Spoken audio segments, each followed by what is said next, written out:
Surat An-Nisa ini Bapak Ibu adalah surat yang mengatur tentang aturan-aturan dalam keluarga. Jadi kalau kita baca dari awal itu semua bicara tentang aturan keluarga. Salah satu yang dibicarakannya adalah tentang hak-hak anak yatim. Ya. Jadi bila seseorang meninggal dunia, dia meninggalkan anak dan itu punya hak-hak. Ya, anak-anak itu punya hak yang mesti dipenuhi ya, oleh walinya. Nah, ayat yang kedua ini adalah ayat yang bicara tentang hak-hak anak yatim itu. Mari kita baca ayatnya, surat An-Nisa ayat yang kedua. A'udzubillahi minasyaitonirrajim. Wa atul yatama amwalahum wa la tatabaddalul khabisa bit-thayyib wala ta'kulu amwalahum ila amwalikum innahu kana huban kabira. Dan serahkanlah harta anak yatim itu kepada mereka utuh setelah mereka dewasa.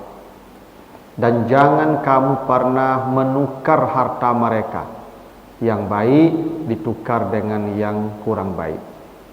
Dan jangan kamu mencampur adukkan hak harta mereka dengan harta kamu hingga kamu memakan harta mereka. Sesungguhnya yang demikian itu sungguh dosa yang teramat besar. Nah, begitu Bapak ya. Jadi kata Allah, ada satu istilah yang disebut dengan huban kabira, dosa yang teramat besar. Ya. Apa dosa yang teramat besar itu? Satu, tidak menyerahkan harta anak yatim utuh setelah mereka dewasa. Dua, mengganti atau menukar harta mereka yang baik, ya karena mereka masih anak-anak, ditukar hartanya dengan yang tidak baik. Dan yang ketiga, mencampur adukkan harta kita dengan harta mereka hingga kita memakan harta mereka. Itu dosa besar kata Allah. Nah, sebelum kita bahas ketiga persoalan ini, apa itu yatim? Ya, apa itu yatim? Kenapa kita mengenal ada namanya anak yatim? Yatim itu secara harfiah artinya yang sendirian. Nah, jadi sesuatu yang sendiri, tidak ada kawannya, tidak ada bandingannya, tidak ada itu campurannya, maka dalam bahasa Arab disebut yatim. Dalam definisi syariah, apa itu anak yatim? Yatim itu artinya anak yang belum mencapai usia baligh. Maksudnya dia belum baligh dan ditinggal mati bapaknya.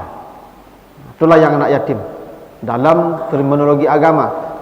Jadi anak yatim itu anak dia belum sampai usia baligh dan bapaknya mati. Nah, itu yatim. Jadi kalau ibunya mati tidak, dan tidak wajib disantuni. Jadi kalau bapaknya mati, kenapa dia disebut yatim? Kenapa dia disebut yang sendirian? Karena dalam struktur masyarakat Arab, dan itu yang berlaku dalam sistem agama kita, dalam aturan agama kita Islam. Bila seorang laki-laki meninggal dunia dan dia meninggalkan anak yang masih kecil, maka si istrinya tadi menempati rumahnya itu hanya sampai iddahnya habis. Saya meninggal nih, anak saya masih kecil-kecil. Istri saya boleh tinggal di rumah saya hanya 4 bulan 10 hari. Sampai iddahnya habis. Dia boleh bersama anak-anak saya. Setelah 4 bulan 10 hari, maka dia diambil oleh ayahnya kembali. Ayah istri saya. Atau kakak dia atau adik dia yang laki-laki mengambil istri saya kembali, dibawanya ke rumah dia. Nanti dia carikan pula jodoh laki-laki lain. Karena iddahnya sudah habis. Dan dia menikah dengan laki-laki yang baru, istri saya yang saya tinggalkan tadi, dia menikah lagi, dinikahkan oleh bapaknya atau saudaranya dengan laki-laki lain. Istri saya tadi, dia dibawa pergi oleh suaminya yang baru kemanapun dia berhak bawa. Anak-anak saya tidak boleh ikut dia. Tidak boleh apalagi ikut suami yang baru. Anak saya akan tinggal sendirian. Siapa yang bertanggung jawab dengan anak saya? Bapak saya kalau masih hidup, atau saudara laki-laki saya. Anak saya tidak boleh ikut istri saya yang sudah menikah dengan suami yang baru. Itu kenapa anak yang mati bapak disebut yatim. Karena begitu bapaknya mati, ibunya dibawa orang, tinggallah dia sendirian. Itu yatim. Ya. Kalau ibunya mati, kalau istri saya mati, maka anak dengan saya. Anak saya bawa kemana saya pergi. Dan mereka bawa tanggungan saya sampai dewasa. Atau sampai menikah kalau dia perempuan. Saya menikah dengan perempuan lain, perempuan baru itu tanggung jawab saya. Anak tanggung jawab saya. Tidak ada yang berubah anak-anak saya. Belanjanya tetap, nafkahnya tetap, perhatiannya tetap, tanggung jawabnya tetap. Makanya yang mati ibu tidak wajib dapat santunan. Kira-kira begitu. Kenapa? Bapaknya masih hidup. Kasih belanja, kasih nafkah, biayai, tanggung jawab sampai dewasa anak-anaknya. Maka sebenarnya tidak ada istilah anak yatim piatu, tidak ada itu. Yang ada yatim saja. Kalau kita kan tidak begitu. Yang mati ayah yatim, yang mati ibu piatu, yang mati ayah ibu yatim piatu, gitu ya. Yang ada tuh yatim saja. Yang piatu tidak ada. Sebab kalau bapaknya mati, selesai hidupnya. Ibunya dinikahkan dengan orang lain, selesai, dibawa sama suami yang baru, anak tinggal. Maka Nabi Muhammad ketika bapaknya meninggal dunia, ya kemudian ibunya meninggal dunia, itu kan tinggal dengan kakek beliau dan kemudian dengan paman beliau yang saudara ayah. Nah, itu kenapa yatim itu, anak yatim disebut yatim. Ya. Makanya Bapak Ibu secara syariat, yang wajib mendapat santunan itu hanyalah anak-anak yang mati bapaknya saja. Anak-anak yang ibunya mati, bapaknya masih bertanggung jawab. Tidak ada yang berubah sampai anaknya dewasa. Dorong bapaknya, tanggung jawab kepada anak-anaknya. Nah, cuman masalahnya di awak kok kalau mati induk yang bedo. Mati induk apa berjalan. Nya menikah, tinggal di rumah istri yang baru. Tidak mungkin dibawa anak sabalai ke situ, Pak. Lah jadi masalah. Harusnya Pak, laki-laki kok punya rumah. Kalau mati istrinya, anaknya tinggal aja nyo. Istri yang baru tinggal aja nyo di rumah tuh. Itu harusnya. Masalahnya di Minang kok laki-laki menumpang terus. Menikah, menumpang di rumah istri. Mati orang rumah. Angkuitlah baju di badan tuh. Menikah lo menumpang lo cek situ. Tu anak dan sebelum dia tinggal tuh. Tu di awak di Minang kok agak jadi masalah, Pak. Mungkin dalam konteks di Minangkabau kok dan mati induk kok santuni jelah. Karena agak beda kultur, Pak. Ya, sebenarnya dalam kultur patrilineal tidak ada ya yang istilahnya anak piatu, Pak. Yatim saja, yang mati bapak saja. Cuman di Minang kok agak beda. Awak justru yang mati induk kok yang anak pakai cang, anak kok yang terlunta-lunta. Kok apaknya banyak tak bertanggung jawab. Sebenarnya tidak masalah loh Pak Ibu. Saya kalau istri saya mati, lalu saya menikah dengan perempuan lain, anak saya taruhlah tidak saya bawa, mungkin dia bisa tinggal dengan neneknya dari pihak istri saya tadi, atau dia tinggal dengan bapak saya, ya. Tapi biaya dia tiap bulan wajib saya beri tanpa kurang sedikit pun. Atau saya carikan anak-anak saya itu pembantu yang bisa mengurus dia. Saya sediakan rumah untuk dia. Tetap ayahnya bertanggung jawab. Tak bisa tidak. Masalahnya dah awakku Pak di Minangku laki-laki banyak tak bertanggung jawab, Pak. Tu makuk laki-laki di Minangku yo banyak ke berkundur ke neraka ya, Pak. Ya, tak bertanggung jawab ke anak lah. Harusnya anak tu tanggung jawab ayahnya tu sampai dewasa tu. Nah, itu yang disebut yatim. Karena yatim tu yang sendirian. Tu makanya orang yang mendustakan agama tu fazalikal ladzi yad'ul yatim. Yad'ul yatim tu bukan menghardik, enggak. Dulu orang kalau apaknya mati, amaknya menikah, nya hidup menumpang jurang tu mah. Namanya hidup menumpang Bapak Ibu. Tentu ndak ka maksimal wak dapat belanja, mau menumpang mah. Nampak orang makan Bapak Ibu sama-sama tu tagak menjalik-jalik mereka. Nyo berharap tu. Tu. Tapi ada sebagian orang nampak anak yatim tagak-tagak. Itu yang disebut yad'ul yatim tu. Jadi yad'ul yatim tu bukan berteriak, enggak. Itu yang celaka tu. Kalau salat masuk neraka tu. Itu yang disebut anak yatim, Ibu ya. Apa hak mereka? Satu, kata Allah, serahkan harta mereka utuh setelah mereka dewasa. Adik saya kalau meninggal, adik laki-laki saya dia meninggal dunia, anaknya masih kecil, dia punya harta peninggalan, warisan. Istrinya ambil bagiannya 1/8. Ambil. Bagian bapak saya ambil 1/6, ibu saya 1/6. Kalau lengkap, kalau hari warisan lengkap. Sisanya itu dipegang oleh bapak saya atau saya sebagai walinya. Karena istrinya akan menikah dengan laki-laki lain, nanti diambil sama suami yang baru. Ibu tidak boleh pegang harta anak yatim itu. Bahaya nanti itu. Jadi harta itu dibagi, walaupun anakku ketik-ketik, serahkan ke walinya, kakeknya atau saudara laki-laki ayahnya. Dia yang pegang harta itu. Nanti setelah dewasa anak ini, baru harta mereka diserahkan utuh sebanyak senilai bapaknya meninggalkan ketika mati. Tidak boleh berkurang. Tidak boleh berkurang. Ustaz, tu bekonya belanja jual sampai kadang. Jualnya nak makan nafkahnya. Nafkah anak adik saya itu, dia sekarang mungkin umurnya 4 tahun. Sampai dia masih mencapai usia baligh, bapak saya tanggung jawab dengan harta bapak saya atau saya dengan harta saya. Tidak boleh harta yang ditinggalkan bapaknya itu dipakai untuk biaya hidup dia. Karena belanja dia, nafkah dia dari bapak saya.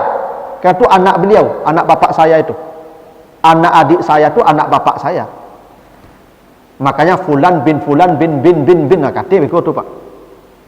Saya ini Sufyan bin Sianu, kakek saya itu bapak saya itu. Maka anak adik saya ini dibiayailah oleh bapak saya dengan harta beliau sampai dewasa. Oh, bapak saya tidak ada, saya yang bertanggung jawab sampai dewasa. Harta dia saya pegang utuh dan nanti saya serahkan ketika dia sudah dewasa. Kecuali saya bisa mengembangkan harta itu, saya pakai harta itu untuk bisnis, saya kembangkan, dan keuntungannya baru dipakai belanja hidup dia, itu boleh. Tapi pokok harta tidak boleh berkurang. Seberapa banyak bapaknya meninggalkan dulu, sebanyak itu diberikan kepada anak itu ketika sudah dewasa. Sebelum dewasa tidak boleh diserahkan harta ke dia, nanti habis. Tunggu dia dewasa, kalau sudah SMA-nya atau menjelang SMA, pokoknya sudah akalnya sudah lengkap. Ini harta bapakmu dulu, hartamu sebagai warisan, ambillah. Ini kadang-kadang ada sebagian ibu-ibu kok harap tu anak kok pacik jawab. Bekulah tak makan saya ibu. Makanya Bapak Ibu, bapak-bapak yang laki-laki harus paham Pak ya. Kalau saudara bapak meninggal dunia, anak dia tuh kalau belum dewasa, bapak yang bertanggung jawab tuh. Kalau enggak bapak berdosa tuh. Itu namanya wali. Saya kalau mati adik saya, anak dia tuh itu beban saya. Istri saya tidak boleh protes kalau saya kasih belanja tiap bulan ke dia, karena itu anak saya. Ini kadang-kadang di Minang ke Pak mati di sana adiknya, anaknya ketik-ketik, jangan kan belanja, jangan tanya saya enggak loh. Harusnya Bapak Ibu anak saudara kita itu tanya ke istrinya, suamimu kan sudah meninggal, adik saya sudah tidak ada lagi, anaknya mau tinggal denganmu atau dengan saya? Begitu tuh Pak. Anak ini tinggal denganmu atau dengan saya? Dah baal dah kecil istri dia ambo tadi, biarlah anak-anak jo ambo tinggal. Baik hitung berapa belanjanya per bulan. saya yang tanggung. Begitu harusnya, Pak. Makanya ibu-ibu jangan panalo protes kalau istri ibu membelanjai, memberi nafkah anak saudaranya. Itu kewajiban dia sebagai laki-laki. Seperti Nabi Muhammad, Abu Talib. Itu aturannya tuh. Nah, harta yang dia tinggalkan serahkan utuh ketika dewasa. Boleh jadi begini, ibu sebagai orang tua, ibu siap merawat anak ibu, baik. Dan ibu tidak akan menikah. Ibu akan mencanda sampai mereka dewasa, baik, tidak apa-apa. Tinggal dengan ibu. Harta itu tidak boleh ibu pakai. Tetap dia terima nafkah belanja dari kakeknya atau saudara ayahnya. Harta itu ibu pegang saja. Kalau bisa diganti dengan yang lain, yang investasi yang tidak turun nilai seperti emas. Nah, jadi ibu harta anak itu ganti dengan emas, simpan emas. Nanti ketika mereka dewasa, ibu serahkan harta mereka. Kecuali, kadang-kadang itu Pak, tidak dong kamu biayai loh. Tidak yang peduli surangan lah aja loh. Kakeknya tidak peduli, saudara-saudara ayahnya tidak peduli. Awak mencari tidak perlu, penghasilan tidak ada, anak jawab ketek-ketek. Maka ibu pakailah dengan cara yang ma'ruf, dipakai sesuai kebutuhan pokok mereka saja. Tapi jangan sampai habis semua harta itu menjelang dewasa. Itu makanya harta anak yatim itu kalau bisa dijadikan usaha, dikembangkan, supaya harta ini tidak habis dan dia hidup dari keuntungan hartanya itu. Itu yang paling baik. Tapi kalau hartanya tidak diserahkan ketika dewasa utuh, itu dosa besar. Tuh Pak. Kalau tidak diserahkan harta mereka utuh, itu dosa besar kata Allah. Nah, yang kedua, la tatabaddalul khabis bit thayyib. Tidak boleh menukar harta mereka dengan yang buruk. Apaknya meninggal Alphard, dek nyoketek-ketek, baju berganti jo Innova. Lagadangnya bagian Innova kayaknya. Atau tidak boleh itu. Dosa besar. Kalau apaknya meninggal Alphard again ketika dewasa, jangan ditukar. Kecuali apaknya meninggal Innova ditukar jo Alphard atau doal. Yang tidak boleh itu menukar dengan yang buruk. La tatabaddalu al-khabis bit thayyib. Yang baik ditukar dengan yang buruk. Kalau yang buruk ditukar dengan yang baik tidak apa-apa. Menukar harta anak yatim saja tidak boleh, apalagi memakannya, apalagi menghabiskannya. Menukar hartanya saja tidak boleh. Apa yang ditinggalkan bapaknya ketika dewasa, itu yang dikasih. Kecuali bapak misalnya, kau anakku ketek-ketek baru, kata, oto kau kadang kau tunggunya kadang mungkin tak 10 tahun aja kadang. Toko rusak selai, hancur selai. Jual toko dulu, nilai penjualannya itu simpan, ya, sebagai apa, investasi atau emas. Ketika mereka dewasa nanti, tanya ke dia, dulu bapakmu meninggalkan mobil, nih uangnya nih emas, ya, kamu mau mobil lagi atau uang hasil penjualan diserahkan? Kalau mau mobil, belikan mobil dengan senilai itu. Ya, tentu senilai di waktu itu juga. Ya, kalau Alphard ya sesuaikanlah nilainya. Tapi harta itu tidak boleh ditukar. Tidak boleh ditukar. Yang menukar harta anak yatim, ya, itu dosa besar. Yang ketiga kata Allah, wala taqulu amwalahum ila amwalikum. Jangan mencampur adukkan harta mereka dengan hartamu. Ibu misalnya begini, suami ibu meninggal, anak ibu masih kecil. Maka harta ibu hanya 1/8. Yang 1/8 ibu ambil, yang 7/8 itu tidak boleh dicampur adukkan dengan harta ibu. Itu kenapa saya katakan, misalnya begini, ibu mati suami, anak masih kecil, ada rumah, ibu menikah, lalu suami ibu yang baru tinggal dengan ibu di rumah peninggalan suami ibu itu dosa besar, haram. Kenapa? Ibu dan suami ibu yang baru makan harta anak yatim namanya. Karena rumah itu bukan rumah ibu. Ibu hanya 1/8 di rumah itu punya hak.